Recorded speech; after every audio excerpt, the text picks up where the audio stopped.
karena lu lulusan manajemen. Nggak lulus juga sebenarnya.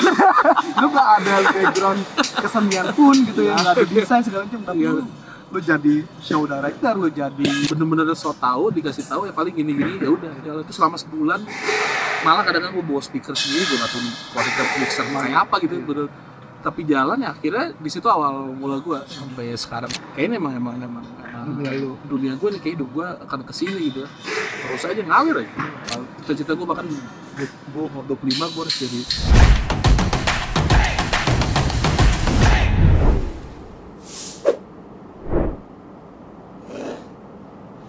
Oke, halo pemirsa TV1 dimanapun kalian berada. Kali ini bertemu lagi bersama saya Zulfikri Putra Malawi dalam podcast bersama orang hebat. Kenapa orang hebat? Tentu kita akan simak cerita-cerita dari Ezar PD. PD-nya apa sih mas? Ezar Pramananda Darnadi. Pramananda Darnadi. Panjang juga ya. Aja pakai PD aja. PD. Dan akrab disapa dengan Ecang. Nah ini orang di balik layar suksesnya banyak konser di Indonesia gitu ya, yang belakangan terjadi di stadion-stadion gitu ya mas, banyak banget dihelat di stadion. Dan saat ini kita di GBK di Jakarta, di belakang ini sedang persiapan konser Dewa 19 Stadium Tour. Kemarin juga udah ketemu di Solo sebenarnya, cuma kita nggak sempat ngobrol di Solo. Apa kabar Mas Ican? Baik. Thank you banget udah memberi kesempatan gue untuk datang ngerecokin persiapan lo, dan kita ngobrol di tengah lapangan di GBK. Nama ya Sinesidul. Gue pengen tahu Mas Ican, kiprah lo di dunia show, konser gitu ya. Dari kamu berapa sih mas, mungkin yang bisa lu ceritain ke pemirsa TV1 gitu ya, awal mula lu tertarik karena lu lulusan manajemen. Nggak lulus juga sebenarnya. Lu gak ada background kesenian pun gitu ya, gak ada desain segala macam, tapi lu jadi show director, lu jadi desain panggung, lu jadi desain lighting, terus lu sekarang director teknis dan bersama dengan live production ya sekarang. Monggo. Ya, jadi gue mulai masuk ke dunia pertunjukan dulu di tahun 2001. Jadi waktu itu gue suka main ke British Council tahun 2009. Di bawah tuh ada kantor Jakarta nih, sana atau apa. Oh ternyata dia bikin festival di Jakarta selama bulan Juni gitu. Itu tahun 2000 berarti gitu ya. Dan abis itu gue, gimana bisa ini bisa volunteer gitu ya. Udah akhirnya berawal dari volunteer. Gue nggak tahu apa-apa, tiba-tiba udah ntar jadi mereka interview segala macam. Udah kalau kamu ini jadi stage manager ini makhluk apa gitu kan, nggak tahu. Gue suka nonton pertunjukan tapi nggak tahu gitu. Ya udah dari situ bener-bener so tau, dikasih tahu ya paling gini-gini, ya udah jalan itu selama sebulan. Malah kadang-kadang gue bawa speaker sendiri, gue nggak tahu kualitas mixer kayak apa gitu, bener. Tapi jalan ya akhirnya di situ awal mula gue sampai sekarang 2022 itu gitu. Berarti 22 tahun. 2023 sekarang. 2023 sekarang ya, 22 tahun berarti. 22 tahun. Dan apa sih yang akhirnya memutuskan lo ada momen tertentu, oke, gue memutuskan untuk gue dedikasikan di show. Ya ini kan emang, dan lu kan nggak suka yang bidang informal gitu kan, yang formal gitu kan. Itu pun pas mau kuliah gue juga males-malesan itu ketemu ini, kayaknya seru banget nih kan. Dan gue suka pertunjukan juga, gue suka musik gitu kan. Udah dari situ ya kayak jalan gitu aja. Dan kelar dari Jakarta itu gue terus jadi dan dia udah kerjain, kayaknya kan banyak kan kesenian kan. Jadi gue banyak bermain di GBB gitu kan, segala macam lembaga kan teater apa tari, terus kenal dengan teater koma gitu, membantu mereka juga gitu. Akhirnya terus dengan Nusantara Symphony Orchestra jadi itu berjalan gitu aja tuh terus ya. Akhirnya ya kayaknya emang dunia gue nih, kayak hidup gue akan kesini gitu, terus aja ngalir aja. Tapi kan saat itu lu istilahnya berapa yang namanya volunteer pasti kan nggak mikirin apa-apa ya. Gue seneng aja ngelakuin kerjaan, gue seneng aja ada di event gitu. Sampai anda sekarang pun benar-benar usaha menciptakan lapangan pekerjaan pak. Dan banyak banget gitu. Tadi lu cerita lu manage minimal 80 orang dalam satu event. siapa, gue pengen tanya dulu deh, siapa orang yang paling berpengaruh ketika lu memutuskan untuk oke ini gue jadi mata pencarian gue gitu. Berapa nama kayak Ibu Sari Majid, dia stage manager teater Oma gitu. Dia banyak kasih pelajaran ke gue waktu bikin stage. Dulu awalnya gue stage manager sih. Terus almarhum Ibu Uda Swensen dan di Busana kasih pengertian sama Paduan Suara Anak Indonesia, dia juga kasih kesempatan gue banyak gitu di sini. Nah, jadi mereka berdua lumayan sangat berperan di kehidupan gue yang oke, gue di sini gue harus jadi stage manager bener gitu. Kayak cita-cita gue bahkan gue 25 gue harus jadi sebagai seorang stage manager, gue harus juga punya satu achievement gitu. Jadi gue kayak yang sangat berpengaruh juga di awal karir gue gitu. Dan di situ lu udah mulai membuka jasa lu untuk menyediakan show manajemen kah atau ya masih di stage manager, sebagai stage management gue dengan tim gue dari teman-teman yang di kantor di office itu masih ada yang gitu? Masih ya. Terakhir tadi itu salah satu yang ikut gue dari awal gitu kan. Jadi situ ya karena kan kita kerja tim, jadi stage manager juga gue stage manager, gue mesti punya asisten, punya kru gitu kan. Itu jadi ada tim-tim awal yang emang ikut bareng sama gue, tapi ada yang udah nggak ikutan lagi, ada yang masih beberapa ikut. Dan perjalanan dari 2001 sampai sekarang kan itu lu udah melewati banyak momen dan banyak peristiwa di dalam industri pertunjukan ini ya. Gue pengen tahu Cang dari sudut pandang lu ketika apa sih yang terjadi saat dari sama sekarang signifikan yang mungkin bisa membuat lu juga banyak belajar dari perkembangan teknologi sih pasti itu luar biasa. Dari lah itu makanya signifikan secara perubahan hidup gue juga berkembang banget dari gue cuma stage manager, terus gue beralih mulai mesti belajar mengenai production gitu kan, itu kan semakin lebar lagi gitu. Dari situ itu mulai banyak level, mulai gue handle international artis, membuka wawasan gue lagi makin banyak gitu kan. Terus mulai dipercayakan festival makin besar lagi, jadi terus menerus tuh nggak berhenti tuh sampai gue terus menggali di gue juga gitu kan untuk belajar juga. Iya itu karena ya ini teknologinya tambah terus itu kan. Kita lihat di luar negeri nggak ada berhentinya tuh, pandemi aja jalan terus, malah ini teknologi keluar lagi gitu kan. Kita kapan ngejar ya gitu kan, tapi ya palingnya kita mesti upgrade terus skill gitu kan, palingnya tahu ini teknologinya ini yang harus gue pelajari gitu kan. Jadi itu terus ya. Di Indonesia saat ini berapa persen tetap tinggalannya atau menyamai upgrade ya yang ada di luar? Iya. Pasti lu tahu kan, pasti lu tahu persis. Ya lumayan, sekarang udah lumayan maksudnya dalam arti dulu ya beberapa festival tangani gue coba ngambil gimana sih mereka lakukan di festival di luar negeri juga ya, nah ini Coachella gitu atau Glastonbury atau ya Tindak Clouds itu yang ini. Jadi gue sering kesana juga, gue melihat di backstage seperti apa gitu kan, jadi bukan cuma ore-ore oh gitu, ternyata manage satu festival terutama di panggung tuh kayak gitu. Dan requirements mereka juga tinggi banget, makin gila tuh. Coachella tuh kan ya lihat aja tuh pattern di Coachella sebenarnya nggak masuk akal nih festival kok bisa kayak gitu, tapi ya ketinggalannya masih panjang, tapi ada yang mulai gue ada di dompet banci karena aku nggak ini ya harus kita penuhi juga. Dan berarti penangkapan di luar koreksi kalau gue salah ya, nanti upgrade yang dilakukan di Indonesia itu tergantung dengan request yang namanya misalkan dari pengisi acara di luar negeri gitu. Mau nggak mau akhirnya jadi upgrade itu. Ada pengaruh itu juga nggak? Ada pengaruh itu juga. Dan upgrade ya itu pengaruh pasti kan saat gue terima rider ya. Gue kan festival atau one off itu kan kita terima rider. Oh dia mintanya kayak gini. Oh ini kita mesti siapin ini. Mungkin nggak biasanya kita lakukan. Oh tapi ya kita mesti ada kan. Itu bertahun-tahun gue coba lihat. Oh ini bisa kayak gini. Banyak hal yang gue adaptasi dari situ gitu. Gue akhirnya gue bekerja dengan Raisa gitu ya kemarin. Banyak hal yang gue adapt dari situ gitu. Jadi secara feel, secara look bukan pengen kayak bule gitu. Enggak, tapi gue ya kenapa gak kita bikin kayak gitu kan.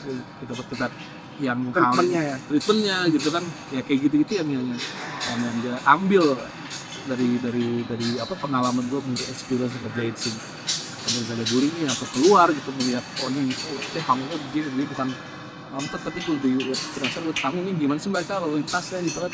Oh ini loadingnya kayak gini, oh mereka nyimpan peralatan si ini di sini ntar kayak gitu gitu. Tuh banyak. Lu memperhatikan banget polanya itu.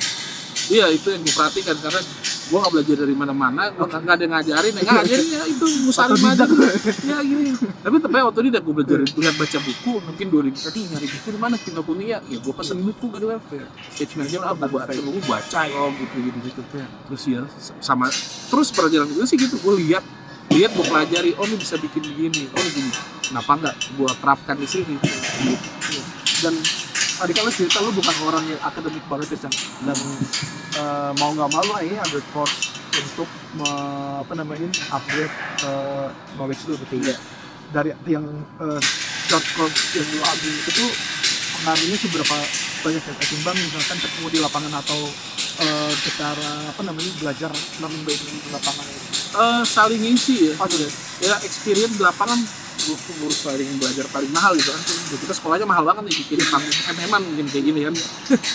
Yang uang sekolah nggak semahal itu kan.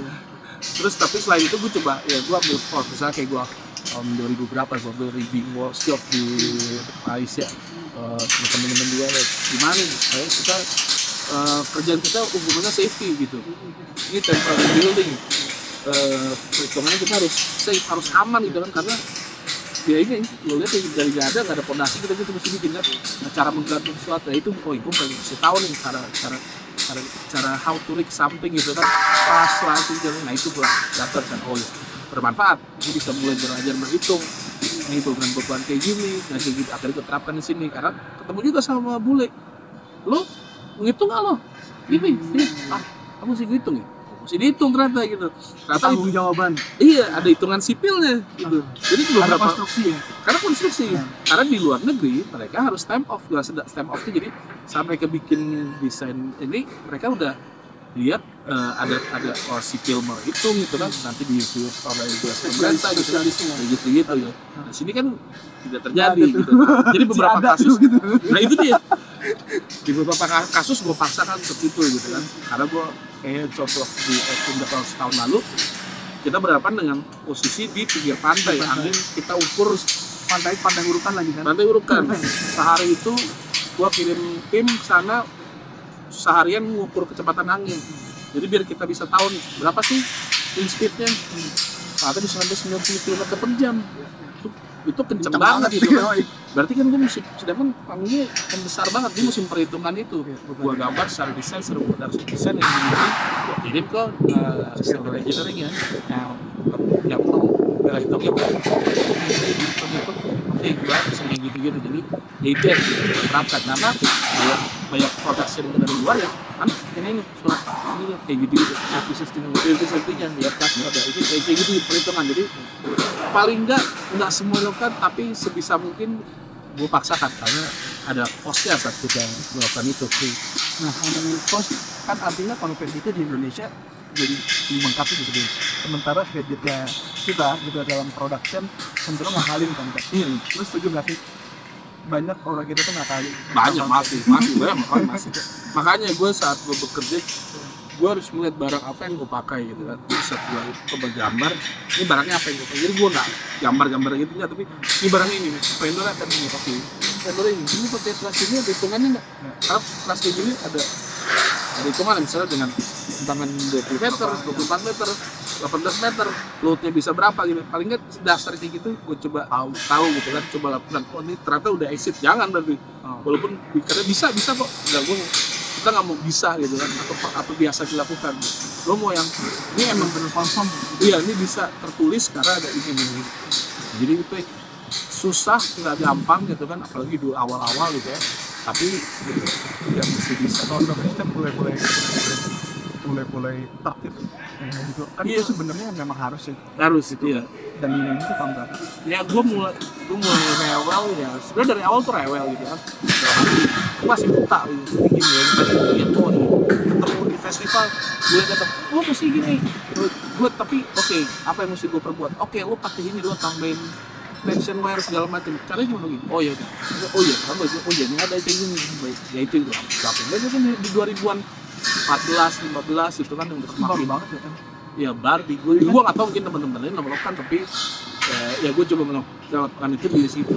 Terus ya safety first terutama kan, ya sekarang masih sangat bisa tuh mereka pakai helm pakai segala macam ya, sepatu aja udah bagus. Iya.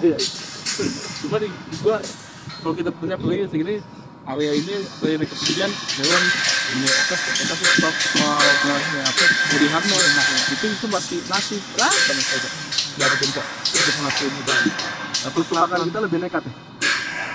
ngerasa risih kan, pakai sepatu aja ribet kan, pakai sepatu kalau nggak pakai nyetir, makan dia lo kresek, lo nginjak taku, ya gitu helm, tapi di atas lagi ditekan dia bawa palu jatuh ke bawah, nggak bocor, ya kan, murah segini dari ketinggian 20 meter, bocor udah masih kan. Penuh resiko yang sebenarnya pekerjaan ini adalah pekerjaan konstruksi sebenarnya. Iya. Tapi ketika masuk ke dunia pertunjukan itu jadi apa namanya, jadi bias ya, jadi diabaikan gitu. Karena nggak ada yang mengaturnya secara benar ya. Gitu kan, kalau di luar ya jelas. Singapura ketat banget gitu kan. Amerika, Eropa udah jelas, ada helm standar gitu, ada OSHA segala macam gitu. Dan ngomongin soal light production, Anda ini bentuk light production di 2015 akte aja ya, kita langsung pada besar dan secara nama gue tadinya mikir light production itu tidak buat kan, belum gue tahu itu adalah lo, gue dari dulu sekarang buat transfer gue dari luar itu, ternyata lu gitu, orang Indonesia gitu. Artinya kan ketika lu bikin light kayak gini dan lu dibawa banyak latar pekerjaan gitu, yang mendorong lu akhirnya untuk seperti ini financial sebagai light production gitu ya, tapi ada platform tapi ini gimana kan? Mungkin jadi apa? Ya jadi sampai tahun 2012an tuh gue masih sendiri kan, gue sendiri terus di 2003 itu gue ketemu sama saudara gue sekarang, waktu itu 2013 sekarang kita kerja dulu, kita ngerjain pertama studi South Mafia tuh di Ancol bulan Januari. Habis itu ada Tiesto, ada K-pop poster, banyak gitu. Akhirnya 2014 gue udah pegang Ismail lama, terus mereka mau kasih DWP, akhirnya jasa ke kita. Enggak sih, pada dia ujian banyak ngobrol, ya udah. Kemudian sebenarnya lebih itu terbentuknya karena kita mikir ini sih, betul badan itu ya udah. Namanya apa lah, live production Indonesia aja gitu kan. Terus kita ganti live production apa kali lah ini, produksi internasional ya. Ya udah kita terbentuk di situ, tapi dengan cita-cita yang sama. Maksudnya kita membuat satu production company, kita bilang production company gitu. Kita bergerak jadi technical consultant dan apapun yang terjadi di panggung itu benar dan tujuan dengan create system gitu. Nah, makanya kita bisa mungkin kalau sih orang produksi ya lo begadang aja tukang saya belum tukang begadang doang ngeliatin vendor masuk udah gitu, tapi gue lebih ke dari perencanaan gitu. Jadi dari awal lo apa lo bikin apa konser, lo bikin night party gitu, panggung segitu gede bukan kan tuh morolet di sana ya udah ini gue breakdown itu nah kayak gitu. Jadi semuanya yang intervensi lu lebih dalam. Iya, jadi ya kayak DWP pertama itu kita pas udah mulai semakin gede dengan burung Garuda iya. itu 9 bulan udah persiapan.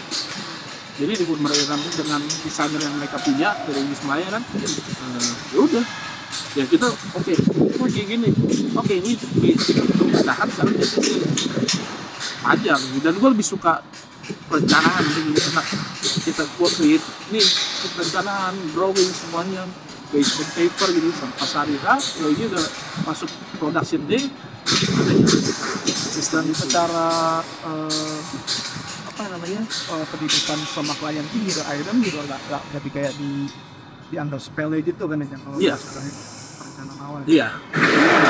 Kalau kayak gitu ya enggak, gue kalau kerja gue harus begini gitu kan.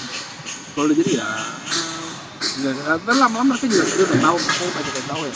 Emang ya karena gitu, karena gue nggak mau datang ya apa mbak itu terus salah gitu kan, nggak sesuai gitu kan, akhirnya jadi sesuaikan di lapangan gitu kan.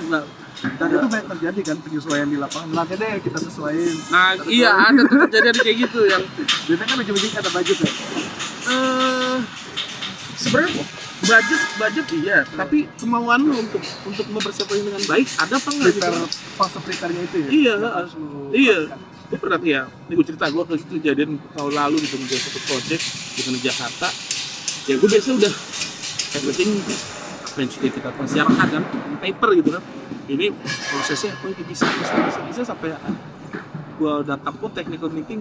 Ini apakah sesuai dengan ini? Gue kan sistem gue akan gambar. Habis itu vendor coba ini sesuai apa lo dengan punya lo sesuaikan gitu kan. Jadi kita tektonya di situ. Akhirnya terima gambarnya, oke yaudah, ini sesuai dengan ini, sesuai ukuran sama, safety-nya gimana? Iya. Pas mulai masuk, udah ini salah nih. Tapi kita udah tahu nih sebenarnya enggak nih, akan ketemu enggak nih kan, cuma iya aja gitu. Ternyata bener, udah salah sampai akhirnya titiknya udah barangnya busuk atau segala macem. Nggak, ini siapa yang akan tahu ukuran salah? Itu rigid atau sound? Rigid, no. Masih struktur, ya strukturnya harus kuat gitu kan, harus bener gitu, nggak bisa asal-asalan kan. Gue nggak bisa gitu.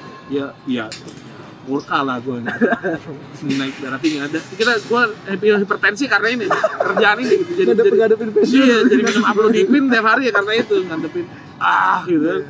Ya akhirnya itu karena menyepelekan requirements, safety segala macem yang ya selamat. Kalau nggak selamat, ya apa lu bisa perlu tahu jawab? Kalau gue di sini gitu kan kayak gitu. Itu yang banyak masih menyepelekan soalnya jaraknya cuma sejam pesawat dari Jakarta gitu. Ya kan maksudnya yang nggak jauh dari ibu kota gitu. Tapi banyak yang sebenarnya gue gampang gitu komunikasi. Dan kita bolak-balik ngobrol nggak bisa mas, bisanya gini. Oh ya udah. Tapi tuh ya gue harus nawar dong. Masa ini rumusnya gini ya. Kita kan dialog kan. Dialog ada komunikasi sampai akhirnya klop gitu kan. Oke, deal kita gini. Jangan cuma ini. Oh ya aman bisa. Oh ya aman bisa. Oh, ya aman bisa tuh nggak masuk hitungan gitu. Kalau emang nggak bisa bilang nggak bisa. Saat lu masuk di fase deadlock, gimana yang lu lakuin? Iya, akhirnya baliknya dulu improvisasi, kondisikan di lapangan gitu. Hal yang gue benci itu sebenarnya. Ya kalau minor nggak apa-apa, tapi ini major gitu kan, ini perkara besar gitu kan. Nah, jadi wah kacau ya udah ya akhirnya balik ke situ. Ini balik gue kalau bikin 10-15 tahun lalu ya udah ya gue mesti ikutin dan tanggung jawab ya kan. Ya terhapus dengan apa yang bisa kita lakukan dengan improvisasi itu tadi.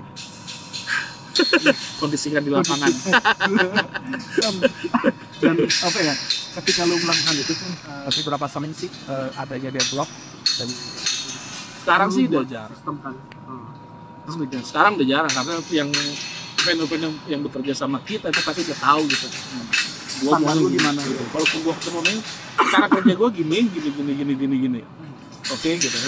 Emang bisa, nggak bisa. Nggak ada kasih tahu, kita cari solusi. Jangan di lapangan pas ini tiba-tiba berubah. Karena nah itu gua nggak terima.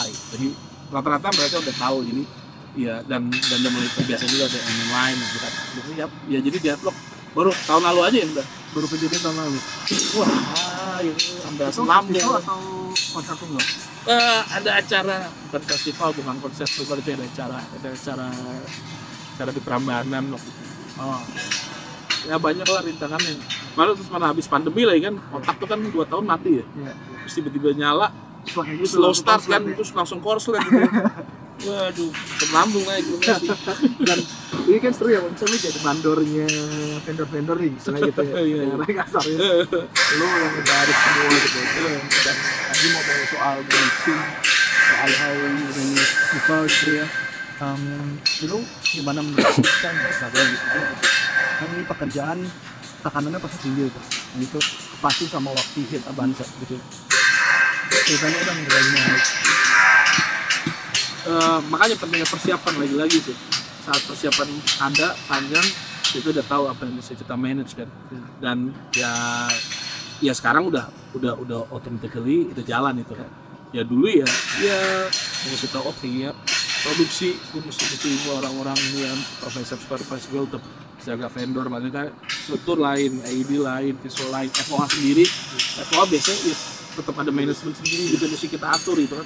Jadi caranya sih ya emang mesti tahu breakdown departemen apa yang ada nih dalam satu production gitu kan. Technical udah pasti, panggung, struktur, basic panggung gitu kan, ada audio, ada lighting, ada visual, LED, ada kamera, terus mungkin ada special effect ya, ini kita mesti ngatur orang-orang waktunya juga ya kan, schedulingnya. Terus biasanya kalau di festival gue tim stage management juga dari gue gitu, karena kalau buat gue itu jadi satu pintu yang memudahkan untuk arena. Ntar ada stage management juga gitu kan, dari situ emang udah mesti dikotak-kotakan tugas-tugasnya segala macam. Jadi saat itu berjalan ya udah jalan aja sebenarnya. Gue udah gue bisa handle multi event, multi stage dan one week gitu, ya dalam waktu yang bersamaan gitu kan. Dan lu nggak pecah badan gitu kan, tapi sistem yang berjalan. Sistem yang berjalan, gue controlling aja. Mungkin kadang-kadang gue udah ngapain aja. Gue lihat ya udah berjalan. Paling gue ada paling gue lebih lihat, oh ya ini detail ini mesti ini kurang nih gini ya gitu. Kadang-kadang mata ya mesti saling lihat gitu kan. Gue jadi mata yang ngeliat, oh ini masih kurang, ini mesti gini dan langsung bakal lewat tuh jadi ya Udah sama aja nih jadinya. iya udah controllingnya udah lihat sinyal jadi lebih ke pas acara udah random kayak with the fest kemarin, sana production udah jalan, udah bisa semuanya, management advisor segala macam, peralatan stage management, production udah jalan, tinggal ke program. Kayak kemarin tiba-tiba ada cancel cerita, wah ya udah, jadi udah kepala udah hal-hal yang udah kita rencanakan udah jalan, siap menerima kejutan baru yang baru gitu. Oke, jadi ada ruang gitu. Kalau semuanya masih di kepala itu ini wah berubah nih kondisikan di lapangan kayak gitu, kapan waktu untuk mikir yang lain gitu kan. Kalau kita prepare for the best first, ya gitu deh. Dan lu pernah mengalami satu momen ketika satu hari itu ada di beberapa kota dan generation gitu? Biasa sering. Anjir. Ya dari the fest dulu selalu bareng sama ini ya. Kita namanya side up, Jakarta Bali, back to back terus selalu kayak bisa ikut ke minggu. Tapi saya juga sama ya kan. Terus ya kemarinnya di fest lanjut ke Rimpa sama Kaca bareng sama GBK. Solo kan gitu. Padahal besar itu waktu kemarin ada Fluff juga ya, festival udah bisa sama itu kayak gitu. Terus apa ya, tahun lalu Winfest sama Festapora barengan tanggalnya persis ya kan, panggungnya banyak di Festapora ada panggung, di Winfest ada 4 panggung plus production full handle ya kan, total 10 stage sebenarnya tuh di Jakarta ya kan. Jadi begitu kalau di sistem udah ada ya udah gue cuma lihat gitu ya jalan. Dan ini nih kemarin gue ngobrol sama beberapa teman-teman manajer ya gitu. Ketika ngomongin lo, Esan ya, udah aman sama dia gitu. Rasanya kayak gitu Esan gitu. Lu melihatnya sebagai bentuk apresiasi atau memang skillnya adalah apa yang ingin gue dapat gitu. Karena komitmen gue sama standarisasi tadi gitu. Iya, ya gue sih senang kalau teman-teman ya band-band perform lihat ada gua di situ, ada timnya di situ, mereka merasa nyaman gitu kan, karena mereka mungkin ngeliat ya udah berarti ini produksinya akan aman, akan teratur gitu kan. Dan itu juga itu yang gua pengen sebenarnya gitu kan. Dan saat mereka merasa nyaman ya udah, kadang-kadang ya udah lu jadi nggak rewel gitu kan ya, karena gua juga mengerti kebutuhan mereka gitu kan. Kenapa gua akan ribet di audio, ini gimana kita sistemnya gini biar saat mereka datang ya udah, saat mereka datang udah siap dan janjinya selesai ya kan, ya semua senang, everybody happy kan, dan kayak gitu. Jadi kadang kayak festival synchronize, gue udah gak kasih sound check karena banyak gitu kan bandnya. Gue nggak mau dari subuh gitu, kenapa? Karena gue mesti istirahat, sistem gue mesti istirahat gitu kan, nggak mungkin kelar jam 1 jam 5 nyala gitu kan. Manusia punya batasannya, mesti belajar batasnya ya kan. Jadi kayak gitu ya, ini kita udah ketemu ngobrol secara sistem produksi ya udah ya udah bisa dijalankan. Jadi teman-teman ya enak gitu, enjoy, iya percaya kan ya udah gitu. Nah gue tuh jadi dipikirkan karena tadi ngomong soal soundcheck gitu ya. Zaman dulu kan orang tuh sudah berapa band yang udah nyata untuk bisa take sound meskipun desain klien. Jadi kalau udah dapet segmen lu udah ibaratnya atas badai gitu kan. Nah kalau sekarang dulu ini dengan padat itu tapi kita lu nggak mau justru ada take sound, lu mau akomodirnya gimana nih kebutuhan? Iya, zaman dulu gue juga sound engineer, gue megang F1, megang monitor sama White Shoes, pernah run juga gitu. Jadi gue tahu tuh sial-sial tuh datang soundcheck, terus pulang balik Berantakan gitu. mixer yang kita pakai udah dilakmanin tuh sama band gede ya kan. Yang bisa diapa-apain kan. Anjing. Ya ampun kan. Iya. Di apa? Wah tuh zaman kabel tuh mic tuh masih bendera semua kan. Ya ampun itu kalau pikir-pikir Label-labelin apaan, gitu iya. ya. Ya itu yang kenapa nih kan harus begini ya gitu. Terus dengan dunia digital sangat membantu gitu. Iya. Apa? Ya soundcheck perlu tapi sekarang sistemnya udah jauh lebih advance. Suara tuh udah pasti bener gitu. Ya, nggak semua mungkin. Tapi gue selalu dengan tim audio, gue tahu bisa dengan speaker ini gue butuh speakernya ini. Setelah itu mereka tim audio desain akan ngecek, oh ya udah bener posisinya kan. Lumayan mengurangi waktu lagi seterusnya. Jadi udah punya pengetahuan itu. Jadi menurut gue nggak perlu soundcheck gitu kan. Dengan sistem yang benar ditanggung juga sistem monitor benar ya beda kan sebenarnya Jering aja. selesai ya. Apalagi sekarang lu punya sistem sendiri ya kan. Iya. Buat LV1 lah apa segala macam yang mempercepat buat gua itu lo buat itu untuk mempercepat. Gue pernah ketemu dengan dia, oh kita perlu nggak mau pasain konten, oh kita perlu soundcheck aja. Ada, siapa bandnya? Buat apa tiga aja? Nggak usah. Telepon suruh telepon, ya udah hubungin gue gitu. Ya udah, kita butuh ini. Oh ya, kenapa? Oh soalnya kita buat sistem sendiri. Sistemnya buat apa emangnya? Ya buat kita kerjanya ini. Ya udah, kalau kita buat kerja cepat kesian. Ya udah, 1 jam cepat. Ya gue bilang gitu, lo bikin sistem buat lo kerja cepat. Kenapa ya lo butuh panjang gitu ya? Ya udah, ya kan? Ya udah, 1 jam cukup. Gue gak ada waktu lain. Kalau lo mau main, selesainya tuh kontrak gitu ya. Tapi dengan janji gue saat lo datang itu udah beres itu kan, maksudnya ya emang udah gue siapkan, udah datang ke mana nih orang soundnya mana kayak gitu. Ya mungkin itu ketemu dan mereka bisa gitu karena ketemu tempat lain. Ya masih berantakan ya kan? Iya masih berantakan. Mungkin kadang-kadang gue pernah zaman dulu di YC gue yang colok-colok semuanya gitu kan, gue yang kayak gitu. Di gue nggak kayak gitu kan. Jadi I assure you gitu kan, lo akan dapat yang benar gitu kan. Dan lo bikin sistem sendiri nih. Jadi kayak gitu. Karena gue inget tuh yang tadi apalagi di lakban kayak gitu terus berantem kayak gitu kan dulu tuh di Iya, gue sih dulu gue nggak berantem di FOA, Gamsbox aja, gue ganti-ganti aja, cabut aja. Lo ini lakban di, cabut lo routing lagi aja. Berarti lo juga sempat mengalami fase itu ya? Sempet lah, gue jadi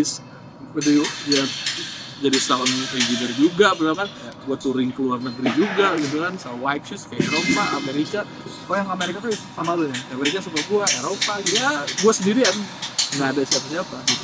Gue di monitor, gue ke depan deh, gitu. Jadi maksudnya Ristom nggak ikut ya? Ristom baru sekarang, itu tahun 2006, 2007, 2008 awal tuh.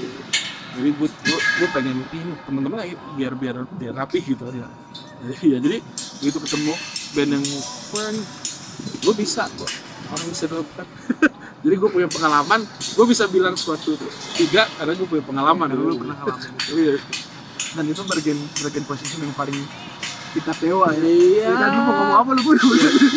Dan bukan bilang enggak karena gue bisa enggak. Karena saya juga mempersiapkan buat Iya. Padahal juga bisa. Lu banyak loh ini. Oh iya, bisa kan? Nggak ada masalah kan ya. Zaman dulu kan wah 1-2 lagu.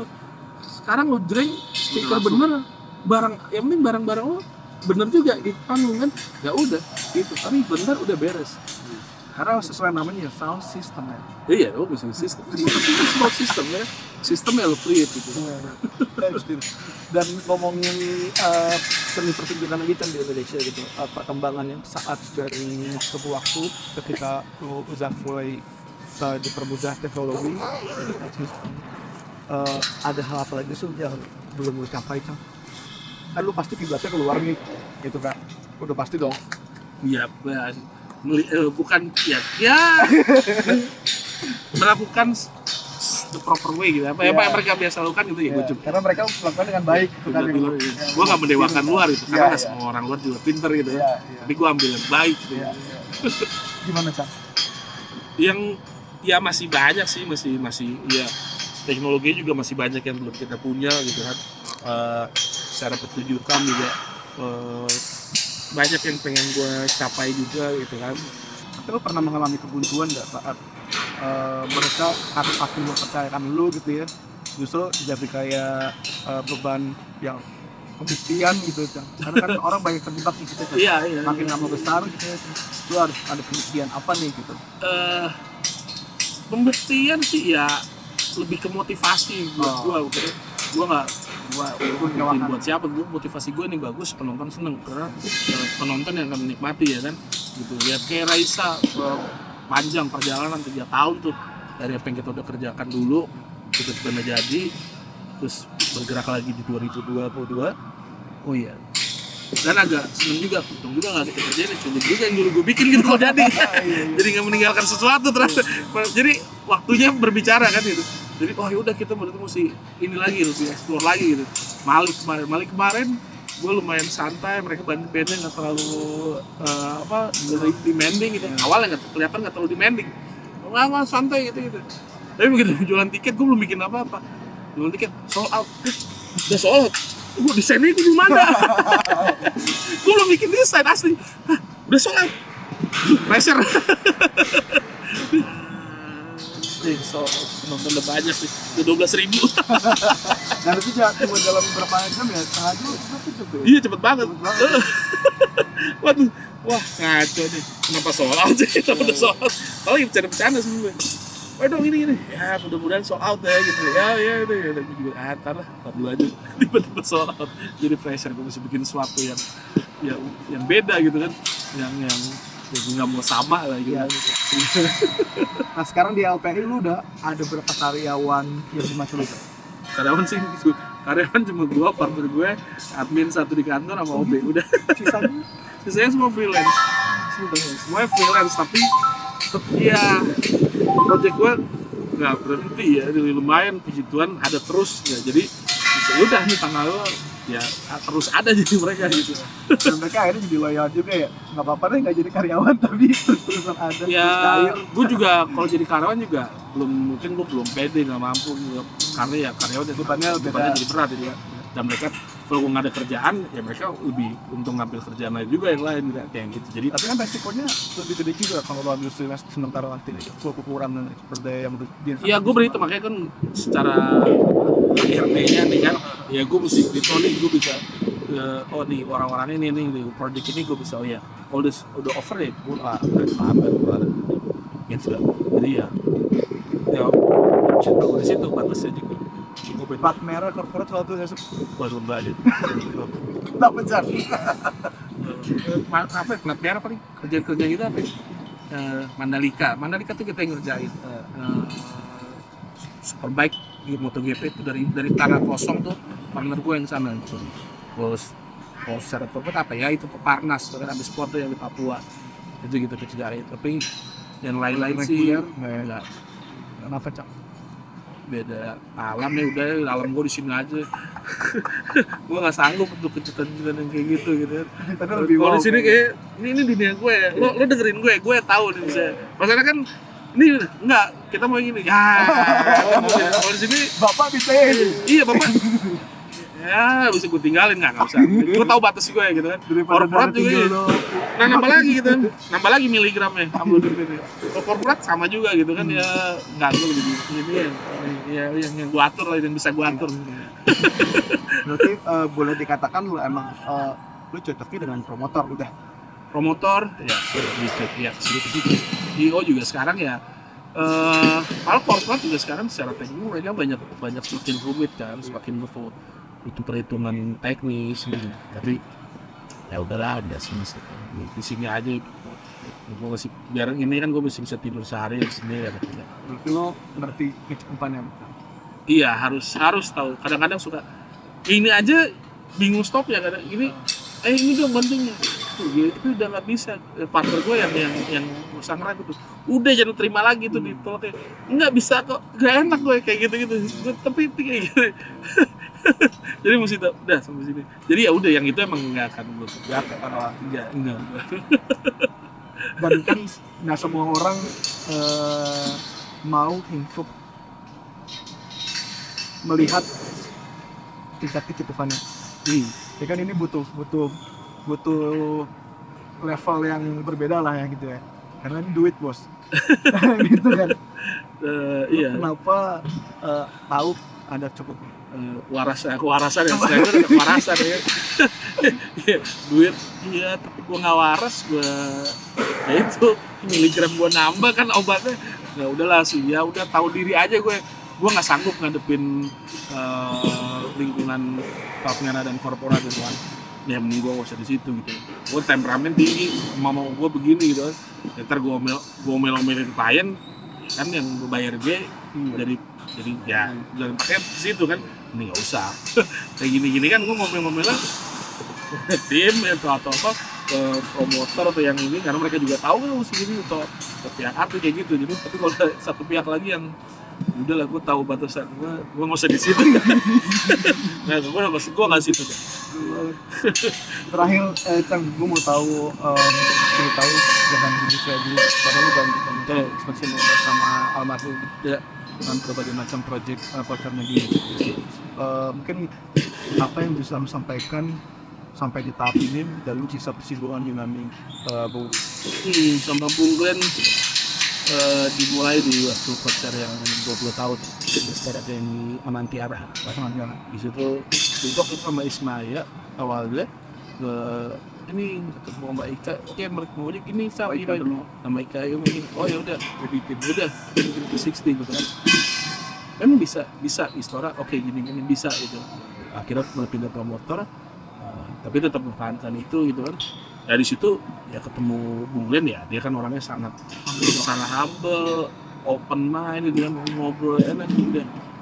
Dia suka banget dengan itu gitu kan, walaupun di hasil akhir dia capek banget ya, apa gua nggak mau bikin, gua jangan bikin kayak gini lagi, capek nih gua 360 ya iyalah tapi ya udah ada sesuatu lah yang tersisa dari situ kan. Ya kayak gini akhirnya berkelanjutan terus, sering ngobrol sama dia gitu kan. Akhirnya Cinta Ada Mata pertama waktu itu juga dia Cang gue mau ngobrol nih dia ya biasalah dengan apa aktivisme dia, dengan pedulian dia untuk ekosistem, untuk apa kayak gini. Gue pengen buat ekosistem musik nih, apa orang harus apresiasi pas sudah mati. Karena justru pas dia hidup biar dia merasa dihargai kan. Ya bener loh, yaudah yuk apa gitu.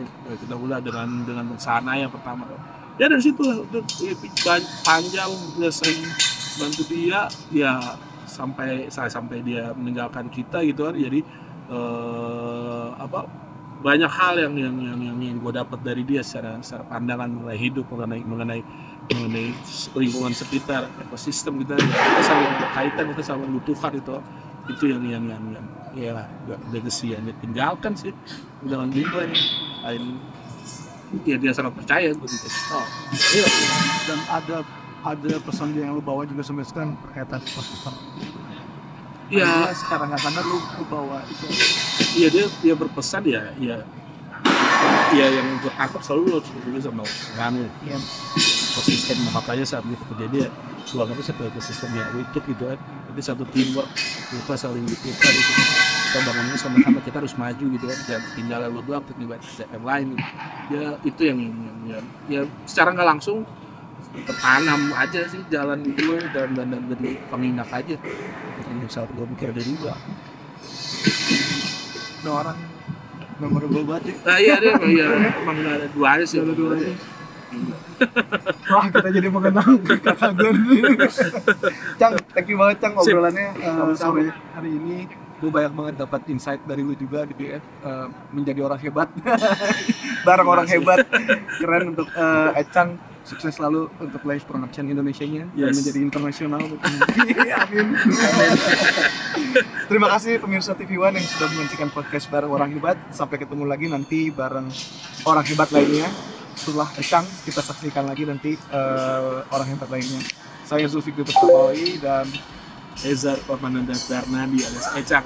Panjang banget. Pamit undur diri. Terima kasih. Thank you Cang. Thank you.